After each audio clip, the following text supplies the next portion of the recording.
Hey, my magnificent men. Today's Thursday for Knowledge was a panel discussion around the importance of men's groups. And I was lucky to have with me Kapil Gupta, Ahmed Juma and David Chambers, who are both personal friends and collaborators of mine. We talked in depth about the benefit of men's groups and what being in a men's group can bring actually to us, not just as individual men, but how that ripples out to our families and to our communities and to the planet. So if you're interested in men's groups, have a look here, see what you think.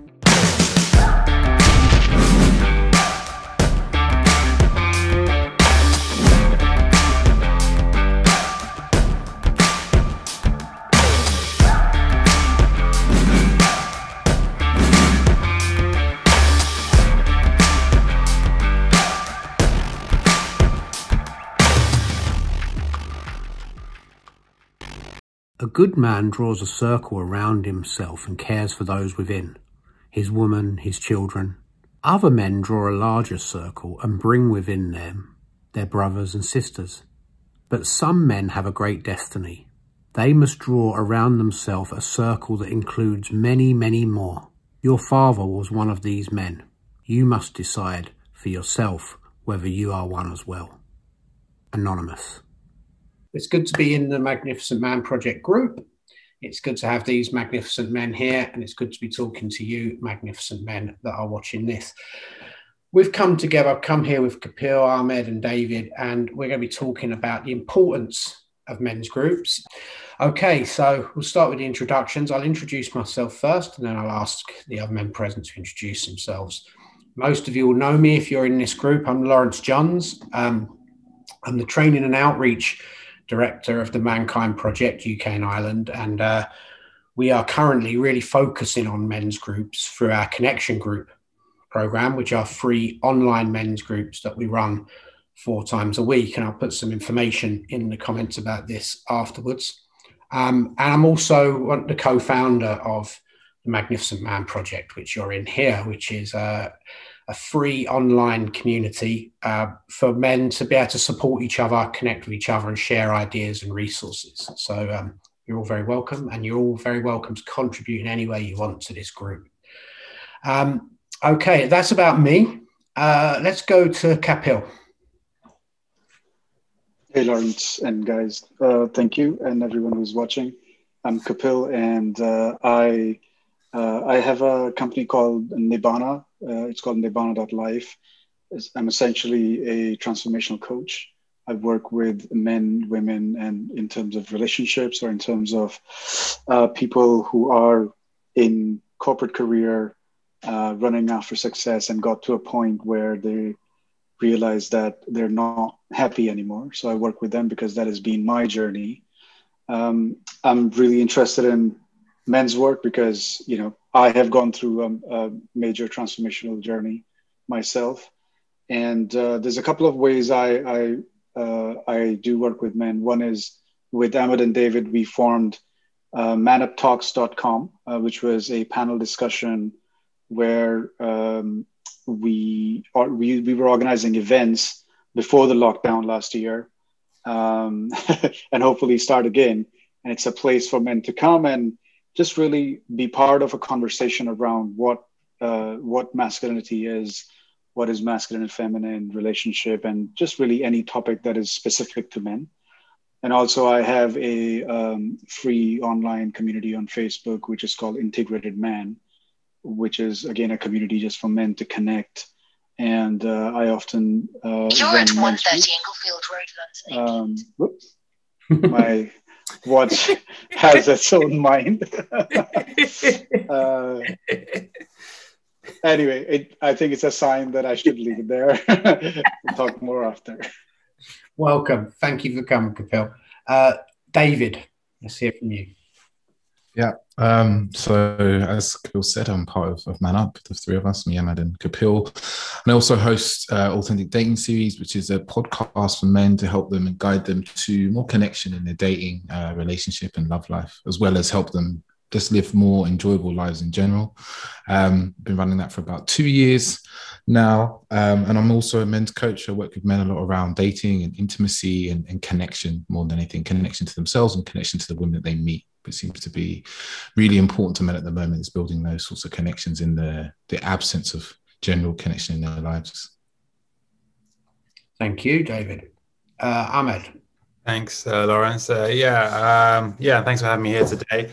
So the other guys I mentioned, I'm 1/3, the third leg of Man Up, so my name's Ahmed, and I guess the way I like to describe myself these days is I'm a creator. I was involved with the Authentic Dating series. I recently stepped down to pursue other projects. But generally, a lot of what I create is around promoting vulnerability and emotional awareness for men. Currently, I'm looking to do that through media and art and filmmaking. And like Kapil said, a lot of my journey is what led me here, dealing a lot with identity and understanding who I am and what masculinity means to me and what masculinity means out in the world and what it means to be a man today. And I think unrealizing taking this path, but I started becoming someone who was willing to discuss these things out in the open. And that's how we've all gelled together as men who are willing to just be open and vulnerable and share our feelings and how we really feel, as opposed to pretending. I think we all got tired of pretending. So I'm really excited to be here and to be contributing to this project now. Thank you. Welcome all of you. So let's start off really, I think, with talking about the importance of men's groups.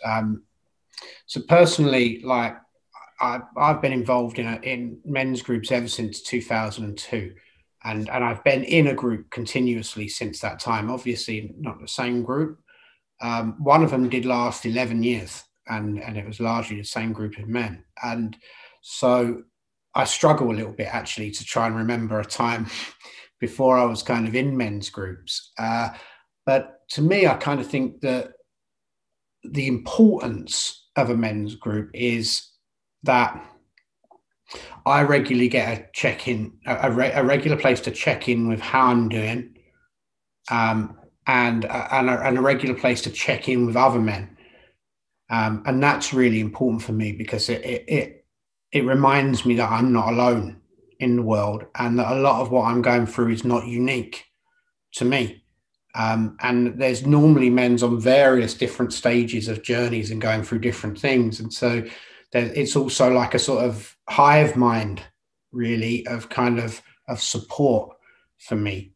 And over the years, it's took me through some of the hardest times of my life, including when my son died and when I lost my business in 2010 and faced near bankruptcy. And my men's group was a constant through that, really. And I really think that I wouldn't have got through it without that.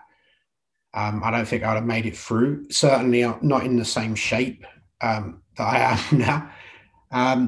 So I really wanted to find out what you men think is the importance of men's groups. For me, it's almost like a necessity now,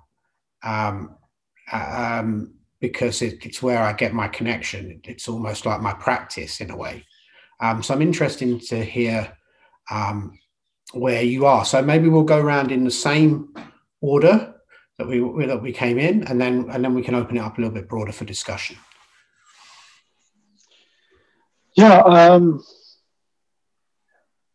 I think it's interesting. Throughout my formative years, I've always had a really good connection with men, but it was mainly through sports and other kind of activities. So I've always had really manly man-to-man connection, but not necessarily from an emotional point of view. So I think about 8 years ago when I discovered men's groups, in the way that we run them now, it really just opened my eyes, especially when I was doing a lot of work around conscious relating. One of the things that I realized was that with a few things, I was bringing all of my emotional outlet. The only emotional outlet I had was my relationships. So I could be vulnerable and sensitive and all of those kind of things, but within my relationship. So all of it being only one outlet, all of that was going towards my partner. And I think I also had like this competitive streak, right? Like sports and everything is okay, but opening up vulnerably with a group of men, there was always this thing that, someone will take advantage of my vulnerability or feeling. And when I started sort of joining men's group, it was a very pleasant surprise and amazing experience. And just knowing that men can come along and within a set format, really be open and vulnerable about where they're at, and like, and listening to other men, knowing that everyone is struggling in the similar sort of way. And also one of the things I think, Lawrence, you talk about quite often in our men's group in Clubhouse is that we're not very good at celebrating our wins either. You know, like there's a place where we can be macho and like, yeah, I am doing this better than that. But like really celebrating our wins, we're not very good at that. So for me, men's groups are just really amazing places where I can share this thing and build connection and brotherhood with other men and share my vulnerability with them. And I think there's a kind of ingredient that I get in connection with men that I don't get with women. And I think it's such an important place for me to be open. And the final thing I want to say is that within my relationship with my wife now, we have this thing that if we get, in some kind of emotional struggle, quite often I would say to her, okay, have you discussed it with your sisters? And she would say to me, have you discussed it with your brothers? It's like, rather than trying to solve all of the emotional things within our relationship, it's like, no, like women have their sisterhood and men have their brotherhood, where we can talk through these things and make sense of it. And I've had that many times, like support from men has been absolutely amazing throughout my journey. Yeah, so I'll leave it there. Thank you. So for me, I feel like I've been involved in what it would be quite an unofficial men's group with Ahmed and a few of our friends for a number of years, where we would meet up once a month and we would talk about how we are, and we'd do it over dinner, and it would almost be quite systematic. We'd literally go round one person by one person, and they would say what's been going on for that month, what's gone right, what's gone wrong, how they're feeling. And it was quite an organic creation, and it just kind of turned out that, and then there were times during it as well where there'd be particular focus on one person. I can remember a time where one of the guys, his father had passed away, and we put an intense attention upon him, upon listening to his pain, what was going on for him. And it was in those moments that I realized that this was a special formation of men where we could share openly and honestly how we're feeling, whether that be relationship breakdowns, like triumphs, babies being born, all these things. We would sit and we would talk about it. And, later on, I discovered what was the more formal men's groups that I'd been to a couple of different ones. And it was the first time I'd been in a room full of men who were strangers, and men would just share openly how they were feeling. It was a real eye-opener to me. I remember actually one which I came to Lawrence's men's group up in Islington. I was invited by an old boss of mine. And I sat in a room, and a lot of the men were a bit older than me. And my experience of men that were older than me through my childhood was the very happy-go-lucky, everything is fine, nothing hurts them, nothing's wrong. And this was very much men sitting around honestly sharing what was going on in their marriage, their struggles, their strifes, their issues with their mental health. And for me, it was really eye-opening and quite healing to hear other men speak openly and honestly about what they were feeling. And I could sit and absorb this and be like, so these men are older than me and they're still feeling these things. It's okay for me to feel the way that I'm feeling, the struggles that I am having. So it's played a really important part in my changing my opinion around men and how I connect with other men. Like I feel like I've always had good friendships with men, but I always feel like there's also been this slight distrust of maybe older men, or, maybe there's part of me that's looking for a father figure that I never had. So in hearing older men, especially talk openly and honestly about their emotions and their struggles, it really enabled me to see that this is fine, this is acceptable, this is okay. And and I found that it's a really special place because there's no fixing. People listen openly and open-heartedly. There's no making fun of anybody, anything like that. Like a lot of our laddish culture that we experience, kind of whenever a man does share anything vulnerable or anything that could be made fun of, someone will always make fun of it to relieve their own tension. You know, if they have tension with that particular topic, but within a men's group, there is this space, there's a respect, there's a deep respect for every man, his experience, where he is just heard, he is listened to, and no one is trying to fix him. No one sees him as broken. We're seen as whole and complete and capable as well, capable of solving whatever's going on in their lives. But at the same time, if someone makes a request for help, the help is there on hand if they need it. So it's been a really special place for me to experience that sort of brotherly love, that sort of masculinity that's held with strength, but without competition. Thank you. Thank you. Beautiful. Yeah, thanks. That's a good reminder, David, actually, as well, because I was thinking like that for me, I feel like relatively new to men's groups in regards to like formal men's groups, maybe only really been exposed to I think first one was Kapil's one that I attended a few times over the last year. But yeah, as David said, actually, I think one of the things really for me is that I was quite fortunate in that I'd always attracted men and friends into my life who were very open and communicative, and then naturally forming groups so that I never found myself in a place where, or rather, I wouldn't hang with people that didn't allow me to express myself, I suppose. But the interesting thing, as Dave was saying, is like it's quite a rarity.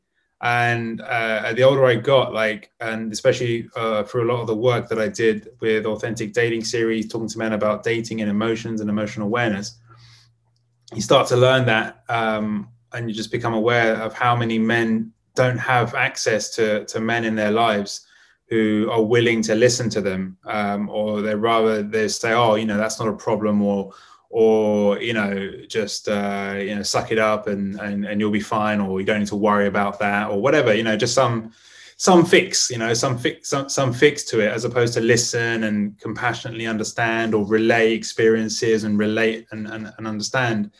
And even though, I have to say, even though I did have friends and do have friends who are open, as David said, generally speaking, I'd always feel safe within my clique. So with men's groups, what I find fascinating is that you're faced with men who are just openly vulnerable with men either who they've just met or men that they've known for a while, and sharing openly and saying, this is how I really am.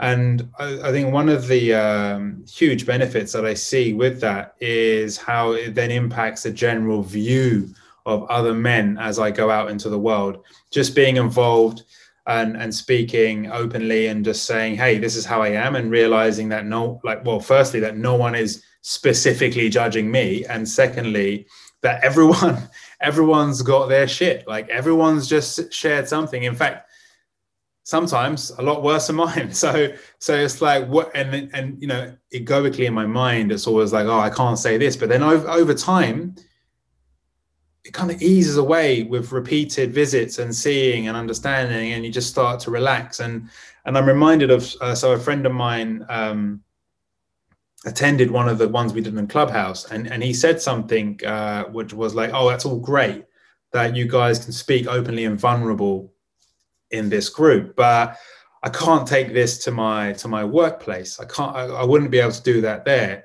And the thing, I mean, he wasn't actively participating in the Clubhouse thing. We have a setup where they can just listen. So he wasn't a participant, he was listening. And I understood from being involved, though, that actually when you actively participate in a men's group, you start to learn that actually it's not others that are preventing you from expressing. You get into the zone of going like, oh, it's okay for me to express. I can express. And by the very nature of expressing and others expressing, we feel more comfortable. So in my experience, I feel more comfortable expressing when I see others take lead in a men's group. lead the show, so to speak. And I think that's the beauty of men's group. And I think the final thing I'll say on it is, while I was fortunate to have a group of men growing up and friends who were emotionally aware somewhat and allowed me to speak, like, I really get that that's not the general case out in the world.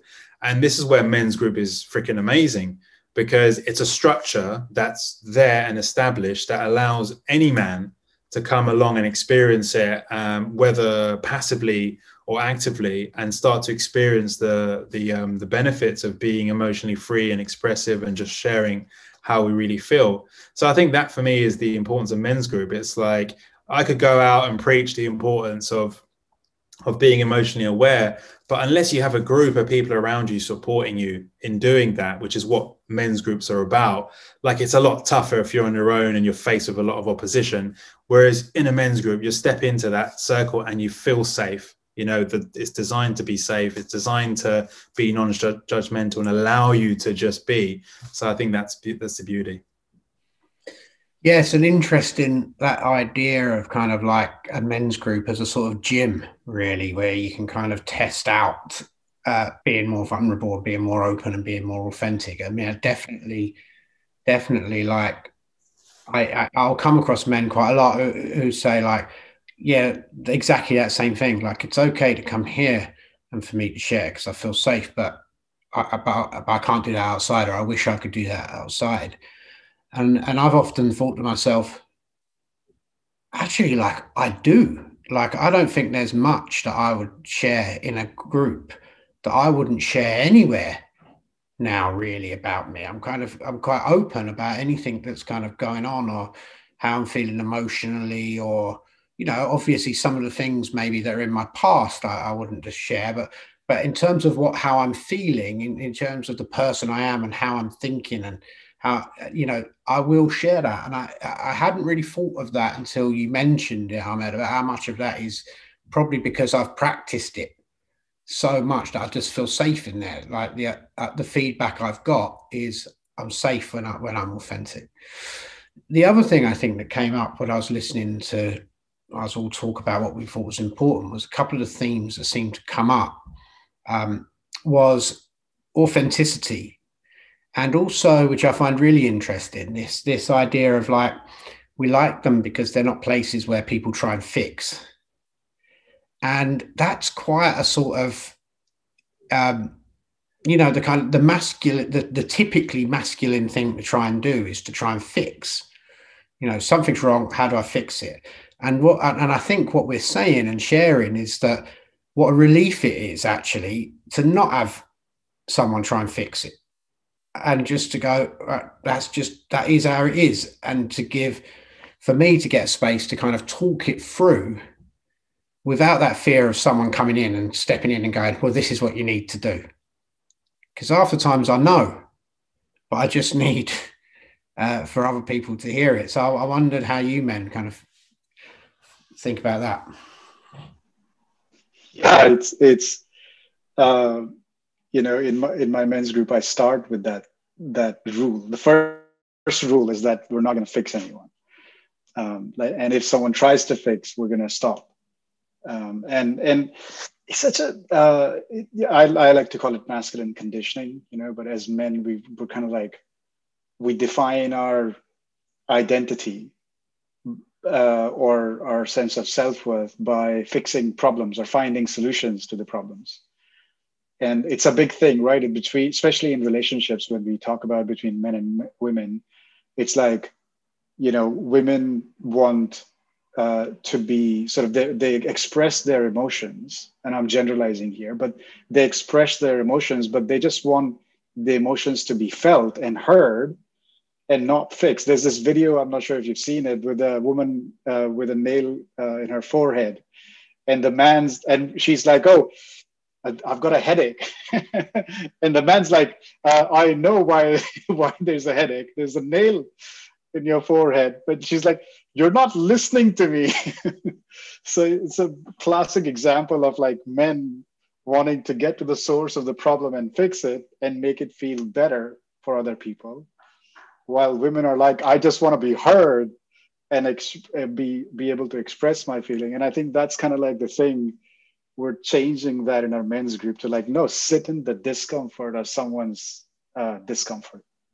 Like that's what empathy is all about, right? It's like to be able to sit in the felt sense when someone's not feeling comfortable and just feel their discomfort in your body and not try and fix it. And I think that has been just a gift, amazing gift for me, being part of the men's groups. And yeah, that's what I would like to add to that. Anyone else? Anything they want to add about men's groups and their importance? Just on the non-fixing thing, I found it actually, it's almost like a rapid fast acting relief type thing, because I found very quickly after attending men's groups, I do the same in my relationship. I've stopped immediately jumping to fixing and just being like, oh, okay, yeah, you have a thing. I'll listen to it, rather than, oh, you have a thing, let me try and solve that thing immediately. And, my partner is very grateful for me not doing that. And from my own experience of it as well, it's like, I know the experience when I'm just saying something and then someone jumps in with a like, oh, have you tried this? Or you thought of this? And honestly, like in my head, like with my ego inside, it's just like, fuck off. Like I didn't ask for your help. I don't want to, and then it's like my identity feels judged, and it feels like what I did is not good enough, or it's not okay, it's not whole as it is. So the ability to speak in a men's group and just say, hey, this is how I really feel. And it's almost like the ego then goes, all right, what are they saying? And then no one says anything back. And then it's like, oh, okay. So, and then like you were saying, Lawrence, about you've tested it, you've seen, and it's okay. It's actually, in fact, it's better than okay. It's actually often rewarded when you're being vulnerable and open, and people often acknowledge it. So it's such a blessing, really, to actually experience that and go through it, because if you don't, then it's almost like that glass wall where you just don't realize that it's okay to say things, and you're always worried about the judgment for whatever reason, whatever the triggers are. So I think that's an amazing thing. Thank you. David, you got anything you want to add before we move on? Yeah. The thing I was thinking of is it's interesting we go to a men's group as men to speak, when the traditional view of men is that we don't speak and share and have emotions to share, when actually it's very much we go to this place to be around other men and to speak and to do the thing that we normally don't do outside, right? There's this idea that men, like you said, Kapil, with the nail video, which I've seen, and it's absolutely hilarious. I recommend any man to watch that, because it really gives you a vivid idea of how we operate sometimes as men. But imagine we go to a men's group with the sole aim of being able to just speak freely and to be heard and to be accepted, because for whatever reason we feel like outside of that space we can't get that as much in our lives, especially I think in relationship with women or with men. We often feel like if we speak our truth that we will be judged terribly and we'll be shamed by other people. And it's like Lawrence said, it's like a gym. You can go and practice speaking, you can practice listening, like all these vital skills that you can bring into your other relationships, your workplace. Like Ahmed, I found that my capacity to listen to my partner when she is angry, upset, crying, mad at me, frustrated. And I now have this amazing ability. I just stand there, I just nod and go, okay, cool. And she'll talk. And I listen. And I'm like, there's nothing I need to do. This is real. And it almost becomes quite a joyful experience, because you're like, you have emotion, I'm listening to you. You want to express yourself, I'm listening to you. Cool. I don't have this. There's an uncomfortability there, because I know part of me is like, you need to do something. You need to stop her being upset. You need to stop her being angry. But I've practiced enough now to go, my only job here is to just listen. Is just keep listening. And then usually there comes a point where the listening needs to stop. Maybe there's a question, maybe there's a time to respond or to hug, but it's the waiting, is practicing that waiting. And I think what's really good about men's group is that you listen to so many other men, and a lot of the time, actually, you're not speaking, you're just listening. And it's a skill that every man can every human being, I think, can cultivate a bit more their ability just to listen to other people and their experience. Indeed, thank you. So yeah, men's groups, they're really important, right? Is the result we're going for, right? Really important. Go to them, come to them. I'll put some information in the comments below. We're all in the, if you're watching this in the group, in the Magnificent Man Project group, we're all members of the group. So it's really easy to reach out to any of us and get any information that you want to get. And if you're watching this on any other social media, it's not going to be difficult to find any of us.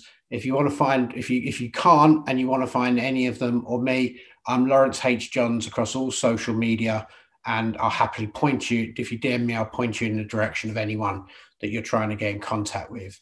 I'm really keen that I think within men's work, it's really important that it's a collaborative space. So feel free to get in contact with any of us at all. So yeah, men's groups are really important. We'll get you some information or reach out and get some information about how to try one out. Unless you're on Clubhouse, right? If you're on Clubhouse, then there's a really easy way to check one out. And us four, we all run one every Sunday at 5 p.m. UK and Ireland time.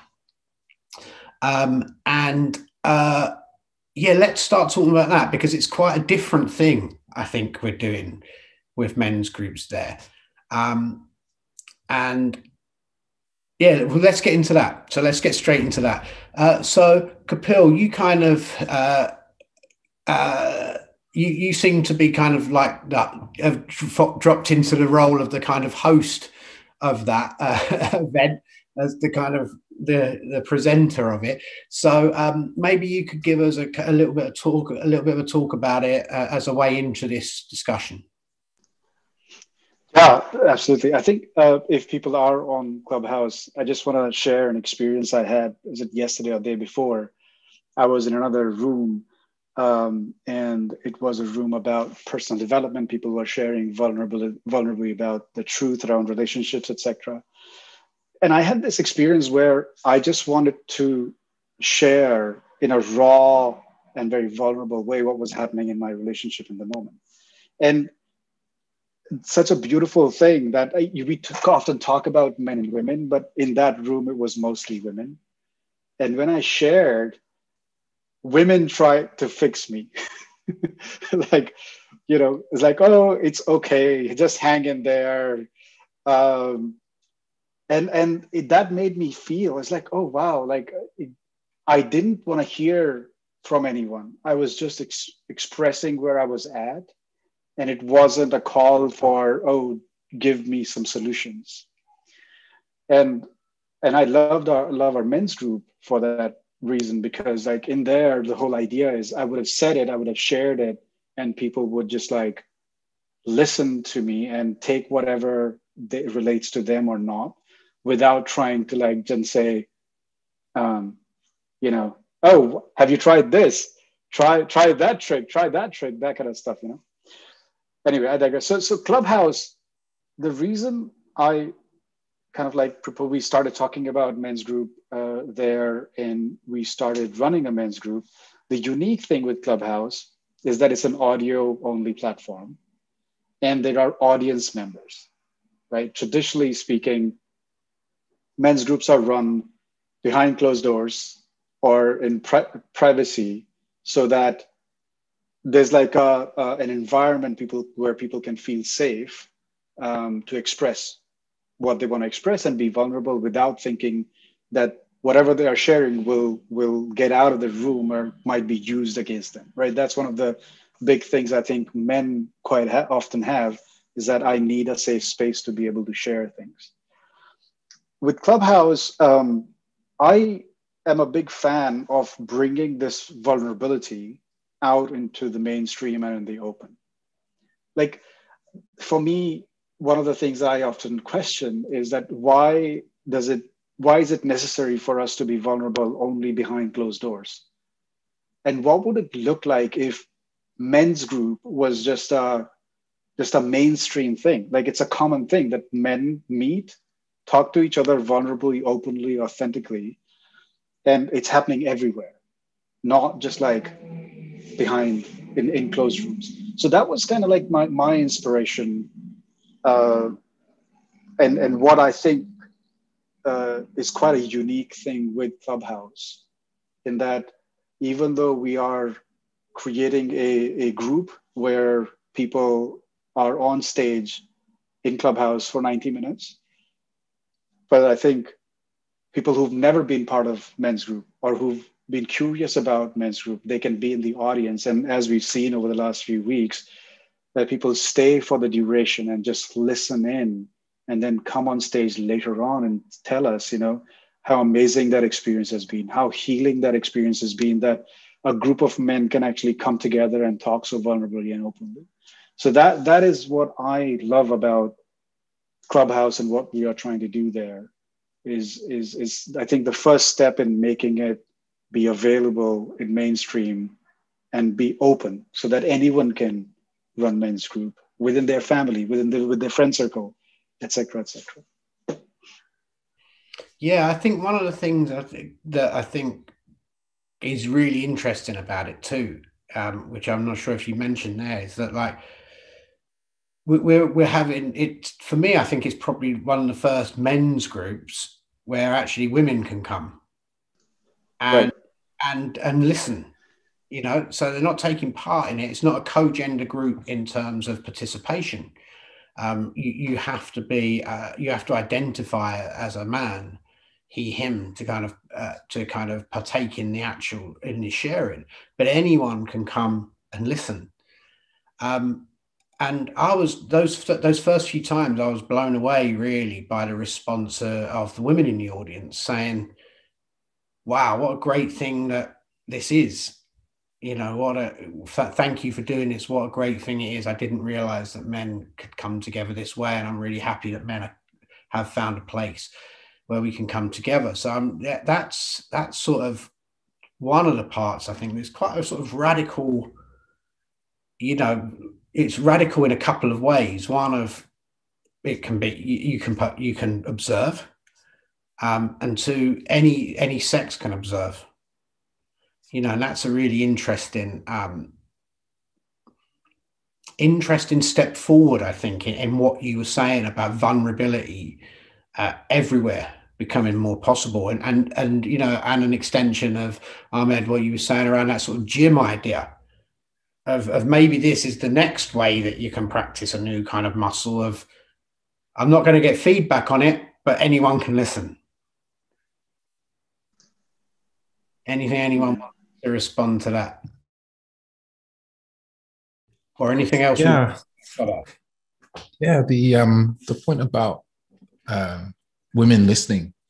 Like, I've been doing a lot of conversations through Instagram lives and stuff with women talking about dating and sex and relationships, and it's as if we are living, often men and women, in these two different countries, like across this sea of a lack of understanding, but across, and we kind of siloed in our way of thinking, making assumptions about the other and how they are and what they think and what they feel, very much in the normal stereotypes that are there, like men don't feel, women are all emotional, all these kind of stereotypes that are largely completely untrue. And through just listening into a men's group, through the women that have listened in, the people I know, and have come and said, wow, like the men were so open-hearted. I never knew men were like this, I never knew men could share with one another, that they had these struggles and these strifes. And it's like, for them, it's a really transformative experience because their relationship to how men are changes. And the same for some of the men. Like, I remember one of the guys who got up at the end of the men's group, someone I know, he said, he was just like, I didn't know this existed. I didn't know spaces like this existed for a man to share what he was feeling. And it's a really great place to come onto the Clubhouse group, because you can come and just listen as a man. You're not sure if you want to really participate quite yet. You want to test it out and see what it's like. You can just come and listen. You don't have to say anything. You can just be in the audience. You can listen to all these other men. There's a real array of men. There's men from all over the world, different ages, different walks of life. So you can just listen to these different men's experience, what they're currently dealing with in their life, what they're feeling, what they're thinking about their lives, what's going well, what's going badly, and have this experience of listening in to just the experience of some men, and just take that in, and just, you can almost listen in and think, okay, how does this relate to me? What can I take from this that I can learn for myself? And I think this is the beauty with Clubhouse, is having participants that are there that can just listen. Because if you don't feel particularly confident, or you're feeling a little bit shy, there's now a space for you to have an experience of a men's group from the comfort of your own home. You don't even have to get dressed. You can just listen in, and you can test out to see if it's something that you would like to be involved in. Yeah, I mean, it is very different from most online groups in that you don't even have to put anything on the top. I think they call it Winnie the Pooh in, don't they? Where you just put a top on, just so you can be on Zoom.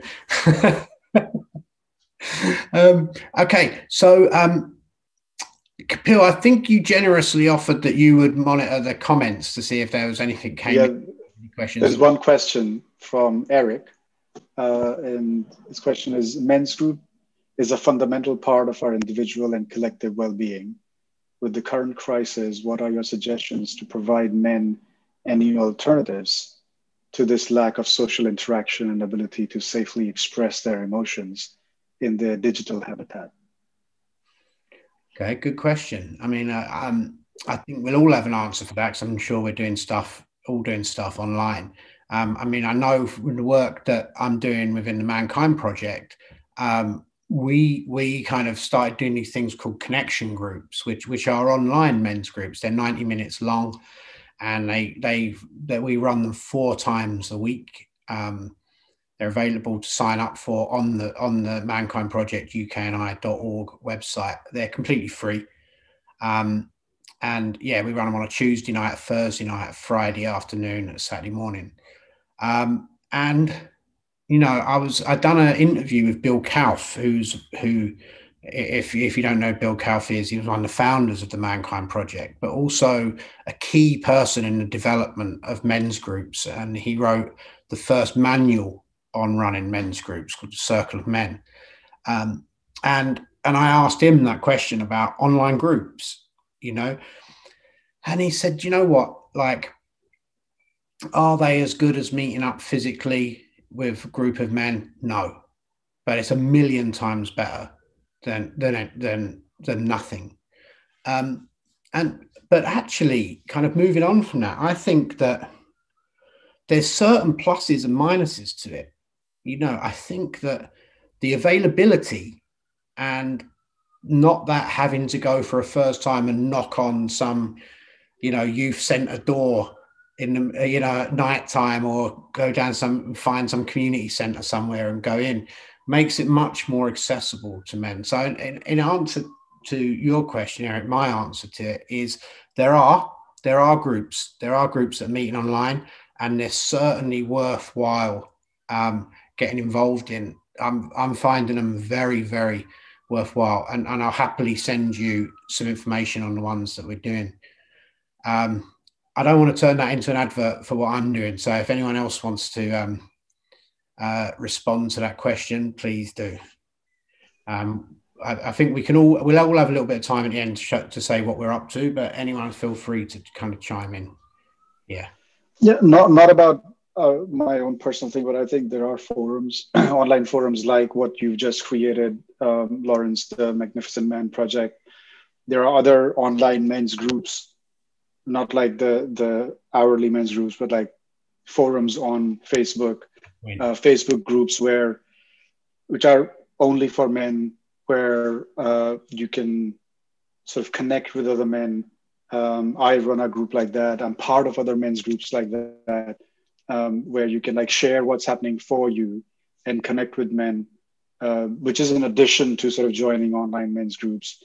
And then our Clubhouse men's group, every Sunday, 5 p.m. That's a great way to connect. I think I want to add my experience of running men's groups is it's actually really brilliant. I think once you are connected to your physical body and emotions, I think that we can feel each other through the screen too, through the tonality, through presence that we bring on screen. It was this amazing, last week's men's group was amazing, where the group, even though we were just on audio, you could feel at one point when the group got disconnected, because of one person's share, there was like a disconnection and people just went on and started doing their own thing. Everyone could feel it. But this one guy then actually stood up and said, hey, I want to bring us back into our bodies and let's get present here. And I think that is available in online as well as physical presence thing. And I think with online, the benefit is that, we get to connect across physical sort of boundaries. Like on Clubhouse, we have people from US, from, pretty much Hawaii, West Coast, East Coast, then some of us in UK, pretty much all over UK. And that, I think, is the beauty of doing it online. And yes, don't have to go and rent community centers to run men's groups. I think that was one of the things the last couple of years we've been trying to run men's group and sorry? Washing out dirty mugs. Yeah. So, I think that's all I wanted to add. Ahmed, David, anything? Well, I was going to just I'll sort of resonate what Kapil was saying. I mean, in regards to emotional expression, definitely the Clubhouse in general has taken off as being a space for that. I mean, there's a lot of different things happening there, but our men's group on Clubhouse itself is definitely a great place, because that's exactly what we're doing, is expressing ourselves emotionally. I mean, there's a structure to it as a format, which actually most men will probably enjoy, having a format and a structure to the whole thing. So I'd recommend coming along to that. And the interesting thing as well is I actually saw there is a statistic around it. I can't remember what the statistic is, but with regards to like communication, it's actually better when it's audio as opposed to video and audio, because video is not a good replacement for face-to-face, even though it feels like it is.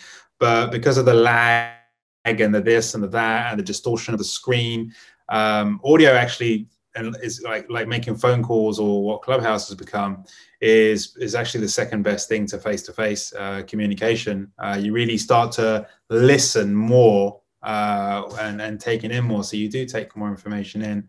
But yeah, especially during this difficult time, I think finding online communities like this one and other safe places to share is a plus, and our Clubhouse one is one, but there's definitely loads popping up. David, I'm sure you'll share about one that you've created recently.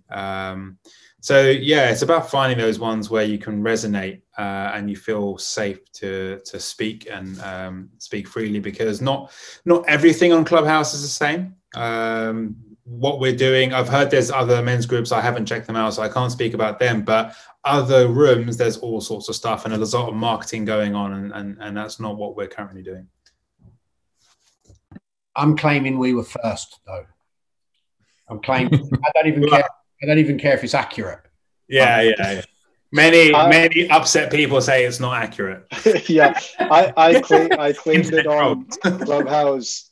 There's a Clubhouse Facebook group, and I claimed it on there that we just ran our first ever men's group on Clubhouse, and some people got upset.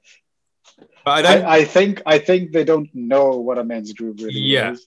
So they just, like, men coming in a room, they just thought it's a men's group, but what we are doing is actually Well, I think that's the thing, right? Like with the name of it, because I saw the thread that you posted and what some people said. Like one woman in particular was like, she was like, this just doesn't fit. This doesn't sit well with my moral compass.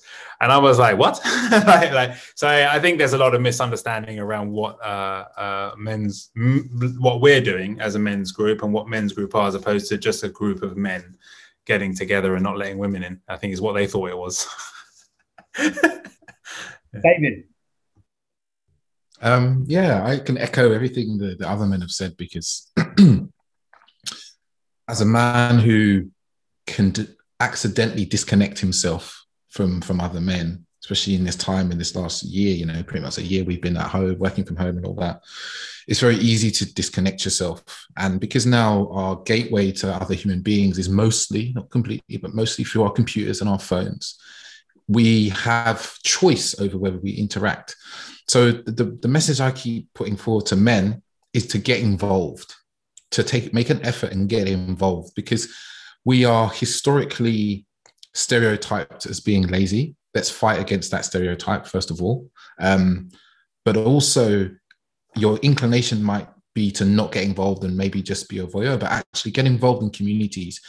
Put a message, put a post up on this group in the Magnificent Men Project. Just put up a post of some thoughts, some feelings, an interesting thing you've seen, because it's a bit of a snowball effect. When you start getting involved in things, you start being more attracted to them. They become more interesting to you. You get more out of them. Then you put more in, and then it just cycles like that. And I can only talk from my experience of becoming a podcaster and a coach, is that the more I put out content for people, the more people consume it, the more I enjoy putting it out. And it's almost become this, like I get a thrill from giving. And I think this is something that us men are often forgotten, that we enjoy, is like actually to get deeply involved in something. It might be a men's group, it might be other communities, but I really recommend, because my feelings are that the current situation will last for some months now, at least, right? I think from the government regulations. I don't know well, because I haven't seen the news for a very long time now. So I just assume that, you know, when I see that my charity shop across the road is open, things have changed. You know, that's my gauge.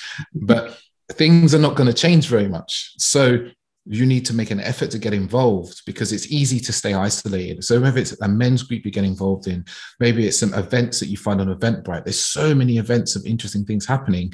Get involved, because it's good for your mental and your physical well-being. If it's maybe a running club, I know that maybe there's some running clubs that will start up again and things like that. So it's just to get involved in the things that pique a little bit of interest for you. Thank you.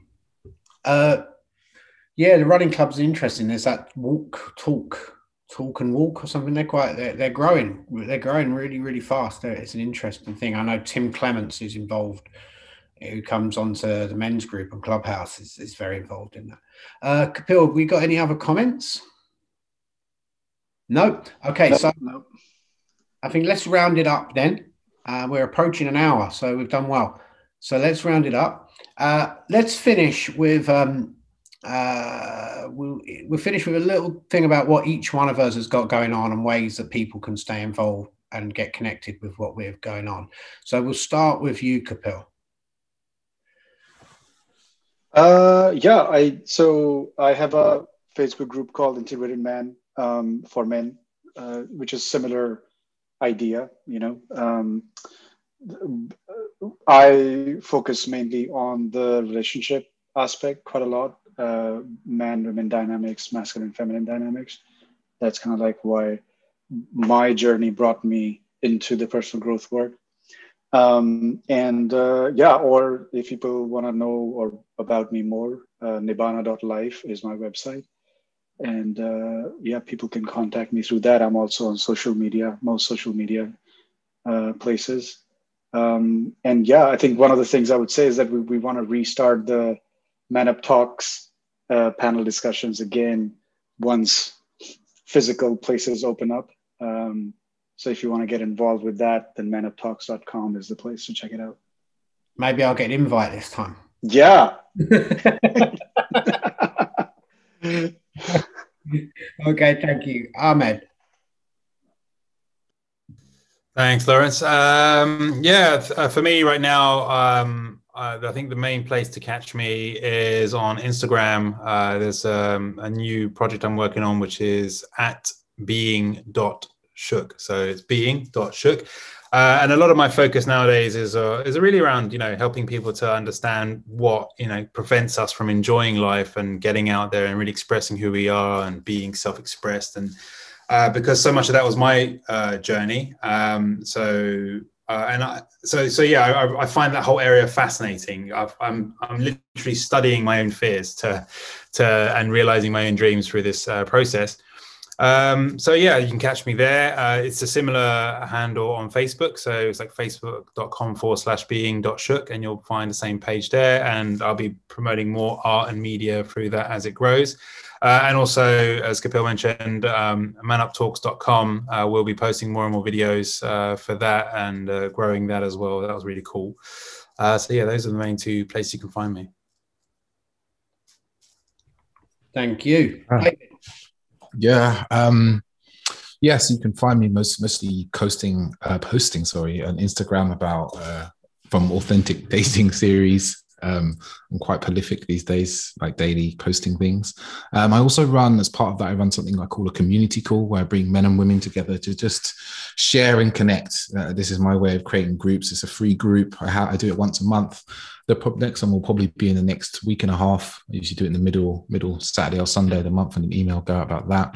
So the best way to find out about that is either to join the newsletter on Authentic Dating series, or to come and follow me on Instagram.